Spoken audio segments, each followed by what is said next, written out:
Hello guys and welcome to Skynomics academy.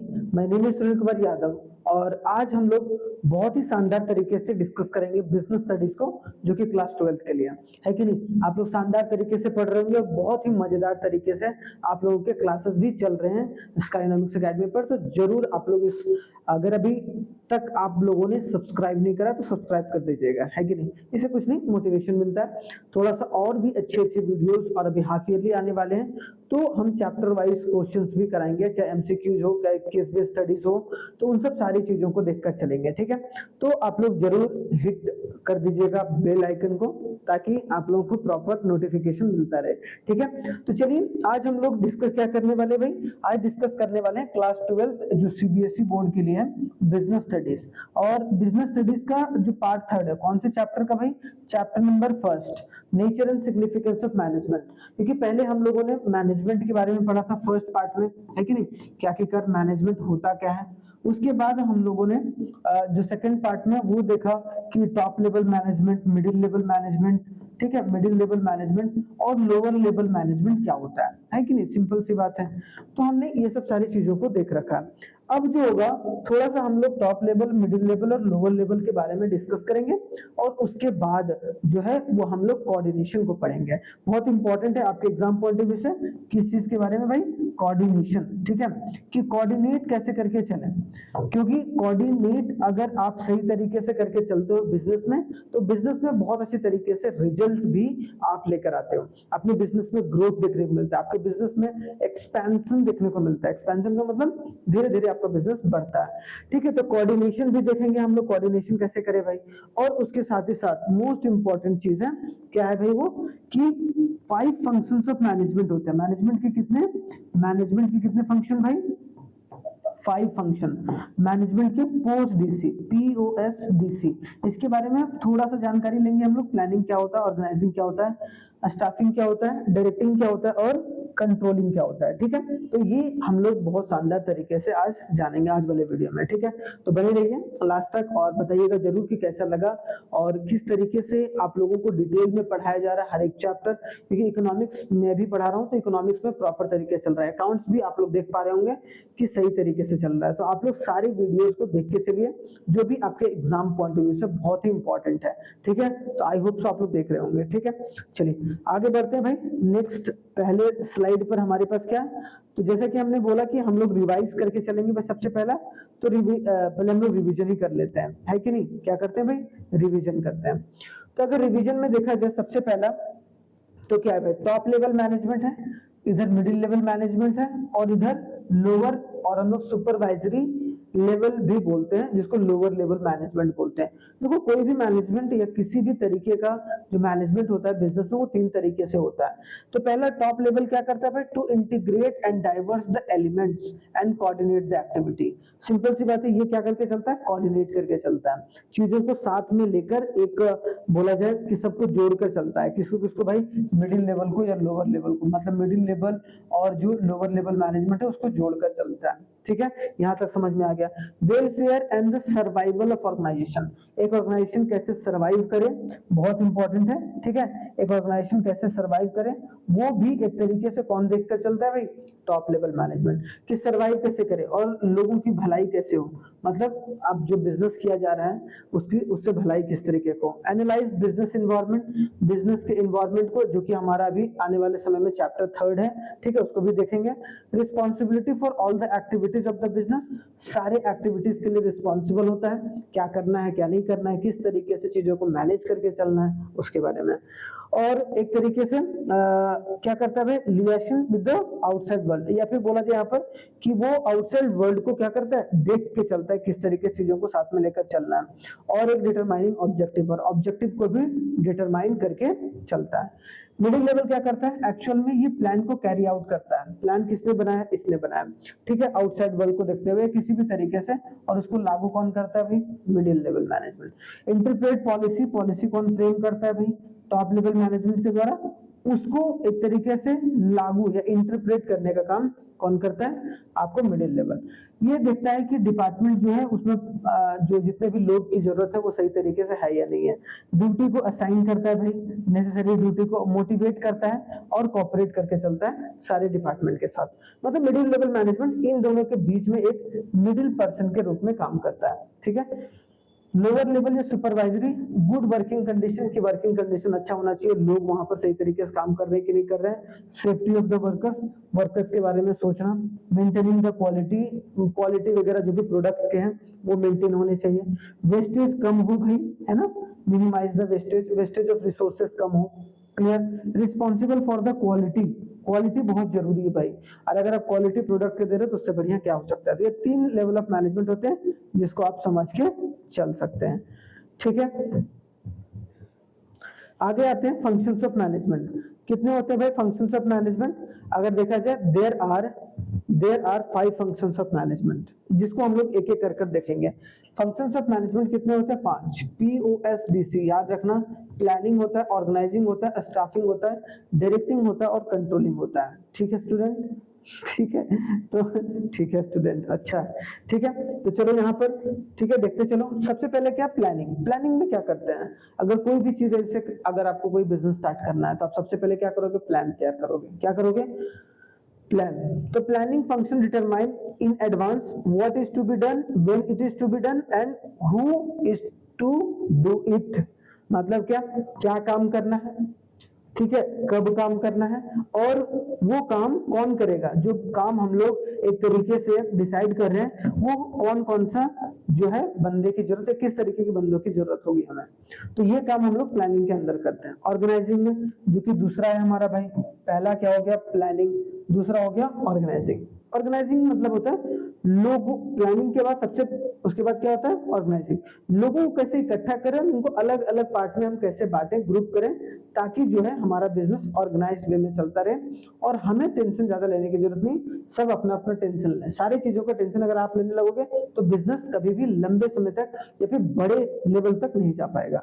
Organisation या organising is the functions of assign duties, grouping the task, कि task एक साथ और establish करना कि अथॉरिटी को, भाई कौन ये काम करेगा, कैसे काम करेगा, या एलोकेट करना रिसोर्स को प्रोवाइड करना, ठीक है, ताकि कोई भी प्लान को हम लोग सही तरीके से अंजाम तक पहुंचा पाए, ठीक है।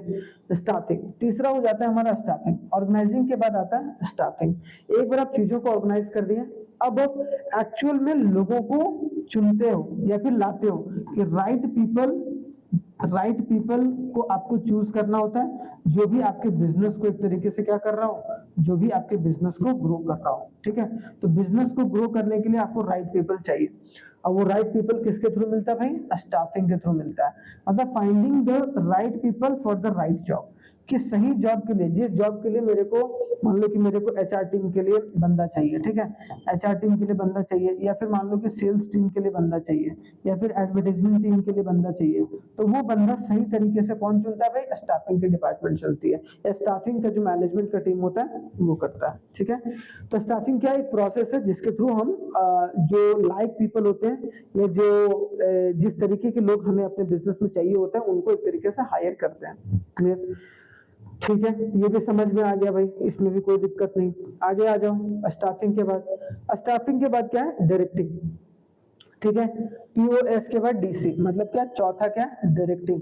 डायरेक्टिंग में क्या होता है? आप डायरेक्शन प्रोवाइड करते हो। क्या प्रोवाइड करते हो भाई? आप डायरेक्शन प्रोवाइड करते हो। क्या प्रोवाइड करते हो? सिंपल सी बात है, डायरेक्शन प्रोवाइड करते हो। अब डायरेक्शन प्रोवाइड का मतलब once the employees are appointed there is need to be instruct them and get the work done. Simple सी बात है कि आप स्टाफिंग के थ्रू आपने लोगों को ढूंढ लिया, मतलब पीपल्स आ गए, लोग काम करने के लिए आ गए। अब उनको एक तरीके से बताना, इंस्ट्रक्ट करना कि भाई कोई भी काम कैसे किया जाता है, वर्क डन कैसे किया जाता है, किस तरीके से आप काम कर सकते हो, कैसे आप उसको अपने लेवल को बढ़ा सकते हो। That all comes under the direction, ये डायरेक्टिंग, क्लियर। फिफ्थ आते हैं हम लोग कंट्रोलिंग। अब हम लोग डायरेक्शन तो दे दिए, लेकिन हमें ये भी तो देखना है कि भाई जो हमने उसको काम दिया, जैसे काम करने बोले, क्या वैसे काम कर रहा है कि नहीं कर रहा है, या जो हमने सोचा था वो एक्चुअल। तो यहाँ पर सिंपल सी बात है, In this function, the manager try to match the actual performance with a planned performance. कि मान लो कि हमने प्लान करा था कि भाई हम लोग अपनी कंपनी को 10% या इस साल अपनी कंपनी की सेल्स को 10% बढ़ाएंगे, सिंपल सी बात है। तो हमने क्या एक्चुअल में उसको अचीव करा, मान लो कि अचीव करा हमने 5%, तो हमने भाई 5% हमारा कमी रह गया भाई, -5%। अगर हमने 15% कर लिया तो मतलब हम लोग की ग्रोथ हो गई भाई, तो हम लोग और भी आगे कैसे बढ़े उसके बारे में सोचेंगे। तो एक्चुअल परफॉर्मेंस यहाँ पर मेजर किया जाता है जो भी हमने प्लान कर रखा था। If there is no match between both of the manager, try to find out the reason. अगर मान लो कि 5% ग्रो किया, करना चाह रहे थे हम 10%, तो एक्चुअल में जो चीजें हैं वो किस तरीके से यहाँ पर खराब हुआ, किस तरीके से ठीक करना है, तो वो कंट्रोलिंग में मैनेजर देखने का काम जो है वो करता है। ठीक है, तो कंट्रोलिंग एक बहुत इंपॉर्टेंट फैक्टर हो जाता है अगर आपको अपनी प्लान को सही तरीके से अंजाम तक पहुंचाना है। तो कंट्रोल रखना बहुत जरूरी है। अगर आप चीजों पर कंट्रोल नहीं रखोगे तो आप एक तरीके से आप बिजनेस में कंट्रोल खो दोगे। ठीक है, तो ये भी बात इंपॉर्टेंट है, समझ में आनी चाहिए आपको। ठीक है, आगे आते हैं भाई नेक्स्ट। यहां तक आई होप सो समझ में आ गया होगा। आगे आते हैं, अब हमारा फंक्शंस ऑफ मैनेजमेंट हो गया। अब आते हैं, जैसे कि मैंने बताया था, कोऑर्डिनेशन। अब देखो कोऑर्डिनेशन का सिंपल सा मीनिंग क्या होता है भाई, कोऑर्डिनेट करके चलना। कोऑर्डिनेट करने का मतलब क्या है कि भाई अब मान लो कि एक डिपार्टमेंट है, ठीक है, दूसरा डिपार्टमेंट है, तीसरा डिपार्टमेंट है। जैसे कि हम लोग 3 डिपार्टमेंट का नाम, एक मान लो कि मार्केटिंग ले लेते हैं, ठीक है, मार्केटिंग ले लेते हैं, एक ले लेते हैं हम लोग फाइनेंस ले लेते हैं, और एक ले लेते हैं हम लोग प्रोडक्शन। ठीक है, प्रोडक्शन टीम के डिपार्टमेंट। ये 3 डिपार्टमेंट है भाई। तो अगर मान लो कि ये 3 डिपार्टमेंट है और ये 3 डिपार्टमेंट अगर साथ में मिलकर काम नहीं करेगा तो क्या एक बिजनेस का ग्रोथ हो पाएगा? चांस ही नहीं, नो चांस, जिसको बोलते हैं नो चांस।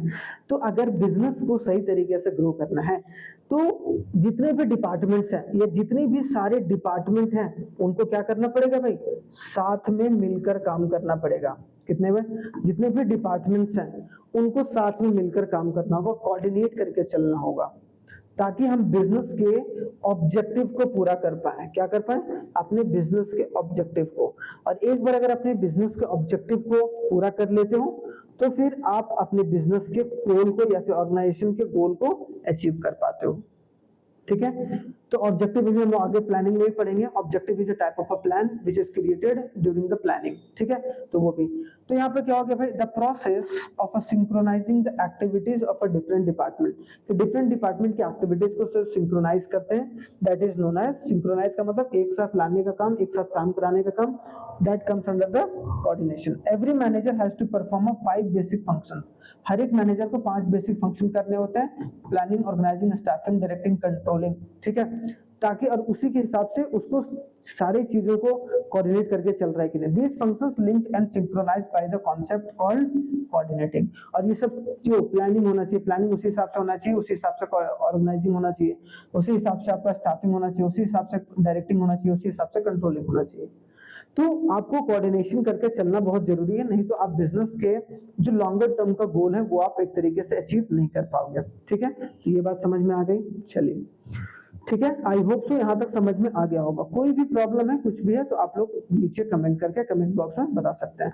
अगर कोऑर्डिनेशन का कंक्लूजन देखा जाए तो क्या है, coordination therefore involves the synchronisation of different actions. है कि अगर बहुत सारे एक्शंस को अगर साथ में सिंक्रोनाइज करके अगर एक एफर्ट में डाला जाए तो वो बिजनेस के ग्रोथ में बहुत इंपॉर्टेंट रोल प्ले करता है। It ensured a plan objectives are achieved with a minimum cost. कि भाई कम से कम कॉस्ट पर जो हमने सोचा है वो कैसे अचीव करें, synchronisation. After analysing the above features we can say that coordination is not a simple function of management. कि अगर इन दोनों को देखा जाए तो सिंपल मेथड नहीं है कौन, कोऑर्डिनेशन। तो इन अगर अदर वर्ड देखा जाए we can say that all the functions are flowers and coordination is the thread that these flowers to form the garland of organization। Simple सी बात है कि भाई एक यहाँ पर है, ये बोला जाए ना टहनी, और ये सब सारे क्या है, जो फ्लावर जो लगे हुए हैं, ये सब पांचों क्या है, planning, organising, staffing, directing, controlling, ये सब फ्लावर है। लेकिन इससे जो जुड़ा हुआ है वो कौन जुड़ा हुआ है, ये। अगर ये टहनी टूट गया तो फिर आपका सारा चीज बिखर जाएगा, चाहे प्लानिंग हो, ऑर्गेनाइजिंग हो, स्टाफिंग हो, डायरेक्टिंग हो, कंट्रोलिंग हो। तो अगर आपको एक गुच्छा बनाना है, एक बुके बनाना है, तो उसके लिए आपको सारे चीजों को जोड़कर चलना बहुत जरूरी है। मतलब बिजनेस को सही तरीके से ग्रोथ लाना है तो साथ में लेकर चलना बहुत जरूरी है। तो वैसे भी देखते हैं जैसे घर परिवार है, अगर घर परिवार को चलाना है तो आपको एक तरीके से कोऑर्डिनेट करके चलना पड़ेगा, तभी आप एक तरीके से चीजों को लेकर चल सकते हैं। ठीक है, nature and features of coordination. Nature और फीचर्स दोनों, फीचर्स भी और इंपॉर्टेंस दोनों इंपॉर्टेंट है आपके एग्जाम पॉइंट ऑफ व्यू से। इसका फीचर्स क्या है कोऑर्डिनेशन का, कि कोऑर्डिनेशन इज इंटीग्रेटेड, ये ग्रुप एफर्ट से होता है, एक बंदे से नहीं होगा, इसमें बहुत सारे बंदे को साथ में आके काम करना होता है।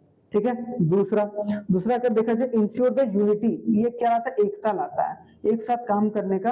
एक जैसे कि HR department, purchase department, sales department, finance department है, यहाँ फ्रांस डिपार्टमेंट लिख दिया मैंने, फाइनेंस डिपार्टमेंट ऑफ कंपनी, तो ये सब सारे अगर साथ में मिलकर काम करेंगे तो एक यूनिटी ऑफ एफर्ट देखने को मिलेगा। कंटिन्यूअस प्रोसेस है भाई, एक लगातार, ऐसा नहीं है कि हमने एक बार मतलब एक हफ्ता कोऑर्डिनेट कर दिया, एक वीक, एक हफ्ते, उसके बाद दूसरे हफ्ते हमने कोऑर्डिनेट करा ही नहीं करा। तो आपको year to year, month to month, day to day सारी चीजों में कंट्रोल करके या फिर कोऑर्डिनेट करके चला जा सकता है। Coordinate integrates the group effort, अब जब आप साथ में मिलकर काम करते हो, नहीं बोला जाता है अगर 2 हाथ है, अगर वैसे ही 8 हाथ आ जाएंगे तो आपकी बिजनेस और भी अच्छे तरीके से ग्रो करेगी। तो कोऑर्डिनेट क्या करता है भाई, कोऑर्डिनेशन क्या करता है, इंटीग्रेट करता है, साथ में लाता है सारे एक तरीके से ग्रुप एफर्ट को। Coordinate integrates the group effort, ये भी दोनों सेम है। ठीक है, 6 में क्या हो गया, ये भी अच्छा, ये दोनों तो सेम है, मतलब 4 है, ये दोनों हटा देना। ठीक है, ये दोनों सेम लिखा गया। तो कोऑर्डिनेशन क्या करता है भाई, इंटीग्रेट्स ग्रुप एफर्ट करता है। तो ये बात आप लोग थोड़ा सा जरूर याद रखिएगा, इंपॉर्टेंट है, जो कि आपको समझकर चलना है। ठीक है, जो आपको पीडीएफ मिलेगा उसमें ये चीज मैं हटवा दूंगा। ठीक है, ये सब देख के चलिएगा। अब आए जाए थोड़ा सा फीचर्स में, हम लोग आगे देखा जाए नेक्स्ट, इंपॉर्टेंस ऑफ कोऑर्डिनेशन क्या है। ठीक है, इंपॉर्टेंस ऑफ कोऑर्डिनेशन क्या है, what do you mean by the importance of coordination. Importance of coordination और नीड क्यों है, तो भाई अगर आपको अपने बिजनेस में ग्रो करना है, ग्रोथ लाना है, ठीक है, और सारे ब्रांचेस खोलने हैं, then we can call it as a importance of coordination. कि इंपॉर्टेंस पता चलता है कोऑर्डिनेशन का, कि हमें ग्रोथ चाहिए। अब ग्रोथ कब मिलेगी, जब कोऑर्डिनेशन करके चलेंगे। फंक्शनल डिफरेंशिएशन, कि अगर आपको हर एक फंक्शन, जैसे आगे हम लोग अभी हम देखेंगे ऑर्गेनाइजिंग में 2 तरीके का होता है। ठीक है, स्ट्रक्चर, एक होता है फंक्शनल स्ट्रक्चर, एक होता है डिविजनल स्ट्रक्चर। ठीक है, फंक्शनल होता है, एक डिविजनल होता है। किसमें होता है भाई ये, डिविजनल। किसमें होता है, ये ऑर्गेनाइजिंग में होता है, वो अभी बाद में देखेंगे। बस यहाँ पर कि फंक्शन डिफरेंशिएट हो पाए और सबका अपना अपना काम पता चल पाए उसके बारे में, तो ये कोऑर्डिनेशन साथ में लेके चला जाता है। और इसमें स्पेशलाइजेशन भी होता है। कोऑर्डिनेशन में क्या होता है कि हम सारे डिपार्टमेंट को अलग अलग ला रहे हैं, तो अलग अलग अपनी अपनी स्पेशलिटी दे रहा है, जिसकी वजह से हमें कोऑर्डिनेशन की चीजें भी देखने को मिल रही है। ठीक है, तो आई होप सो ये चीज समझ में आ गया होगा कोऑर्डिनेशन के बारे में, यहाँ तक इम्पोर्टेंट है। ठीक है, तो आई होप सो ये कंप्लीट हो गया होगा। और जो कुछ भी इसके बाद वाला चैप्टर है, इसके बाद वाला चैप्टर जो भी हमारा प्रिंसिपल ऑफ मैनेजमेंट है, उसको हम लोग शानदार तरीके से देखेंगे। ठीक है, प्रिंसिपल्स ऑफ मैनेजमेंट, तो प्रिंसिपल्स ऑफ मैनेजमेंट को देखेंगे। तब तक के लिए आप लोग शानदार तरीके से जुड़े रहिए। थैंक्स फॉर वॉचिंग और मजे से रहिए। चलिए ठीक है, जय हिंद।